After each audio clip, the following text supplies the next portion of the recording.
Hello friends, welcome to my channel. તો હું આજે ફરીથી તમારા માટે લઈને આવી છું શિયાળામાં બધાને ભાવે એવા ખજૂર માવા રોલની રેસીપી. તો એના માટે અહીં મેં 1 કિલો ખજૂર લીધો છે, એના ઠળિયા કાઢી લીધા છે. 400 ગ્રામ મોળો માવો લેવાનો છે, અડધી વાટકી જેટલા કાજુ બદામ લઈ લીધા છે અને 50 ગ્રામ ગુંદ લીધો છે. પણ આ ગુંદને હું બનાવતી વખતે સ્કીપ કરી દઈશ, કેમ કે મારી ડોટરે કીધું કે તમે ગુંદ નહીં નાખતા, મને નથી ભાવતો, એટલે હું ગુંદને સ્કીપ કરી દેવાની છું. તો હવે માવાને આપણે શેકી લેવાનો છે. તો 400 ગ્રામ માવો હતો, એને મોટી જાડી જે ખમણી હોય એમાં ખમણી લીધો છે, એટલે શેકાવામાં આપણને ઇઝી રહેશે. હવે 1 ચમચી આપણે દેશી ઘી એડ કરીશું.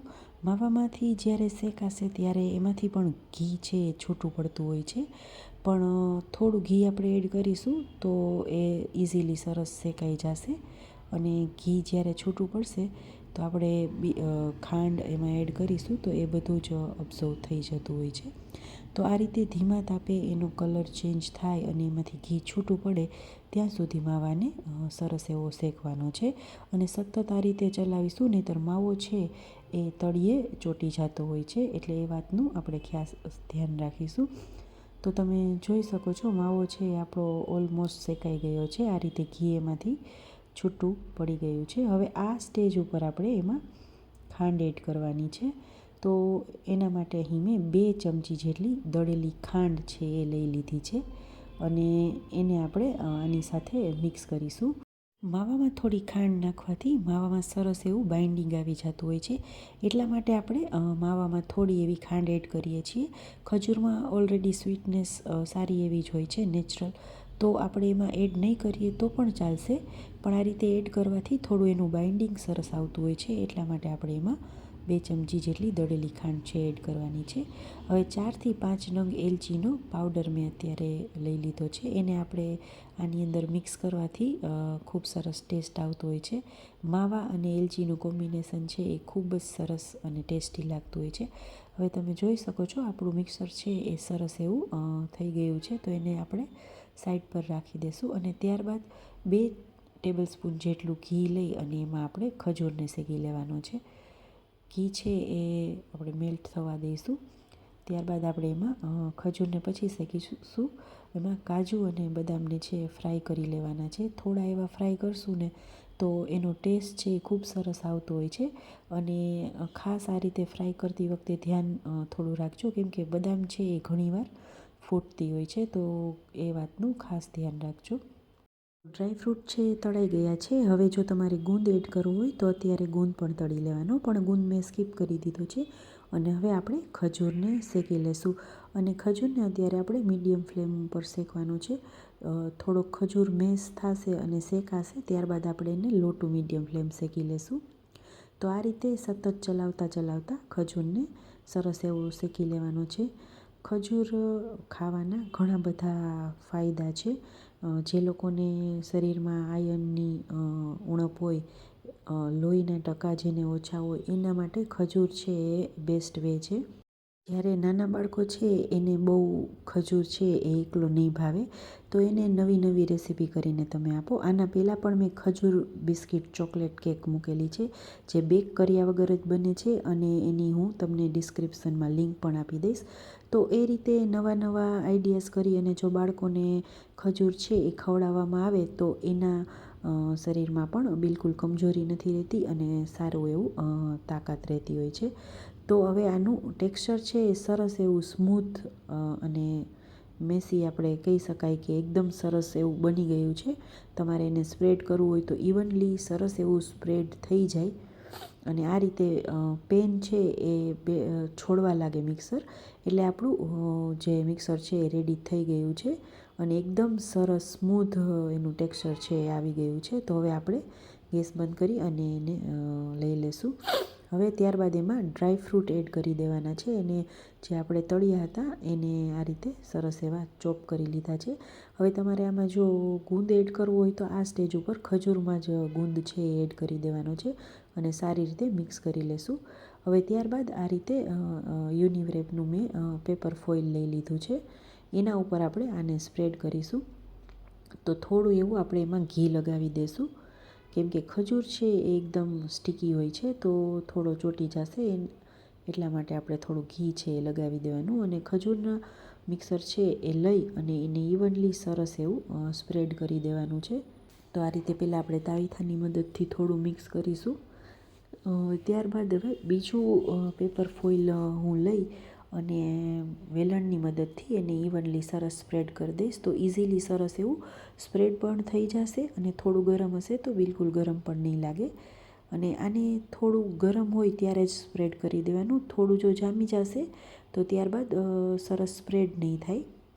એટલા માટે થોડું એવું ગરમ હોય ત્યારે જ એને સ્પ્રેડ કરી દેવાનું. અને આ રીતે બીજો કાગળ લઈ અને આપણે સરસ એવું સ્પ્રેડ કરી અને એકદમ ચોરસ એવો પીસ છે એ બનાવી લેવાનો છે અને મીડિયમ થીક એને આપણે રાખીશું.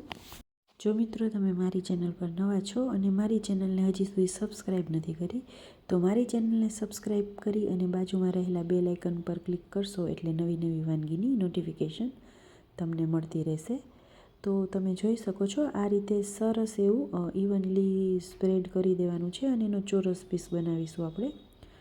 તો આખા પેપર ફોઇલ ઉપર આપણે આ રીતે કરી દઈશું. મને થોડું ચોપિંગ બોર્ડ જે રાખ્યું હતું અને કાગળ થોડું મોટી સાઇઝનું હતું તો મેં એને હટાવી દીધું અને આ રીતે સરસ એવું બધી સાઈડ ફેલાવી દઈશું.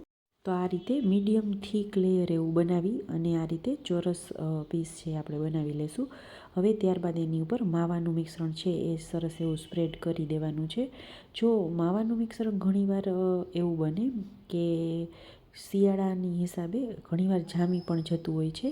તો જો ક્યારેક તમારી સાથે એવું બને તો એમાં 1 ચમચી જેટલું દૂધ એડ કરી અને એને ફરીથી ગરમ કરી અને બેટર જે મિક્સર છે એને સ્મૂથ કરી લેવાનું. અત્યારે મેં મિશ્રણને એકદમ સરસ ઢાંકી દીધું હતું અને થોડુંક આપણે ગરમી આવતી હોય એવી જ જગ્યાએ રાખેલું છે એટલે મારે અત્યારે એવું નથી કરવું પડ્યું. પણ ઘણીવાર બહુ વહેલું બનાવી અને તમે રાખી દો તો આ રીતે થતું હોય છે. તો એ વાતનું તમે ખાસ ધ્યાન લેજો. તો આ રીતે સરસ એવું ઇવનલી બધી બાજુથી માવાનું મિશ્રણ પણ આપણે ખજૂરના જે મિક્સર છે એની ઉપર એડ કરી દઈશું અને સરસ એવું ફેલાવી દઈશું. અને એકવાર આ રીતે વેલણની મદદથી એનું લેવલ છે એ સરસ કરી લેવાનું છે. ત્યારબાદ હવે થોડો એક વચ્ચે આપણે સેન્ટરમાં કટ મૂકીશું. કેમ કે જો આપણે આખો એનો રોલ બનાવીશું ને તો બહુ જે રોલ છે એ મોટા થશે. તો આ રીતે આપણે વચ્ચે કટ મૂકીને કરશું તો સરસ એવા નાના નાના જે માવા રોલ છે એ બની અને રેડી થતા હોય છે. તો આ રીતે આપણે થોડું એવું પ્રેસ કરતા જઈ અને સરસ એવો ટાઈટ રોલ છે એ બનાવી લેવાનો છે. અને આપણે પેપર ફોઇલ છે એ નીચે લીધું છે તો ઇઝીલી આ રીતે સરસ એવું છૂટું પડી જતું હોય છે અને બિલકુલ જ તમે જોઈ શકો છો જે ખજૂર છે એ બિલકુલ બહુ ચોટતો નથી અને ઘી લગાવવાથી તો એકદમ ઇઝીલી આ રીતે અનમોલ્ડ કહી શકાય થઈ જતું હોય છે. તો હવે બીજું પેપર ફોઇલ લઈ અને આ રીતે એને ઉપર આ રોલ કરી અને રોલ છે એ તૈયાર કરી લેવાનો. બીજી સેમ મેથડથી આપણે બીજો રોલ પણ રેડી કરી લઈશું. તો બંને રોલ આ રીતે આપણે રેડી થઈ જાય એટલે ઝીણું કોપરાનું ખમણ છે એ લઈ લેવાનું છે અને રોલને એના ઉપર ફરીથી આ રીતે રોલ કરવાનો છે જેથી ઉપર ખમણનું લેયર થઈ જશે અને દેખાવમાં તો ખૂબ જ કહેવાય ને કે જોતાં જ ખાવાનું મન થઈ જાય એવા સરસ બની અને રેડી થતા હોય છે. તો આ રીતે બંને રોલ ઉપર આ રીતે કોપરાનું છીણ છે એને સરસ એવું આ રીતે લગાવી દઈશું. તો બંને રોલને આ રીતે આપણે રેડી કરી લેવાના છે. આ રીતે રોલ કરી અને ઉપરથી કોપરાનું ખમણ છે એ ડેકોરેશન માટે આપણે લગાવી શકીએ છીએ. તમારે જો એમને પણ રાખવું હોય તો પણ રાખી શકો છો. તો હવે આને આપણે એક પ્લેટમાં લઈ લઈશું અને 15થી 20 મિનિટ માટે એને ફ્રીજમાં સેટ થવા દેવાના છે જેથી આપણે જ્યારે એના પીસીસ કરીએ તો ઇઝીલી સરસ એવા કટ થઈ જાય. તો 15થી 20 મિનિટ ફ્રીજમાં રાખ્યા બાદ હવે એને આપણે સરસ એવા પીસીસ કરી લેશું.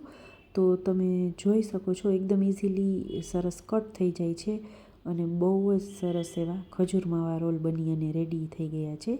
તો જરૂરથી તમારા ફેમિલી ફ્રેન્ડ્સ સાથે આ વાનગીને શેર કરજો અને આ વાનગી તમને કેવી લાગી એ પણ મને કમેન્ટ બોક્સમાં કમેન્ટ કરીને જરૂરથી કહેજો. આ ખજૂર માવા રોલને તમે એરટાઇટ કન્ટેનરમાં 8 દિવસ માટે ફ્રીજ વગર. અને જો તમારે લાંબા ટાઈમ માટે સ્ટોર કરવા હોય તો 20થી 25 દિવસ માટે એને ફ્રીજમાં મૂકી દો, એકદમ સરસ રહેતા હોય છે.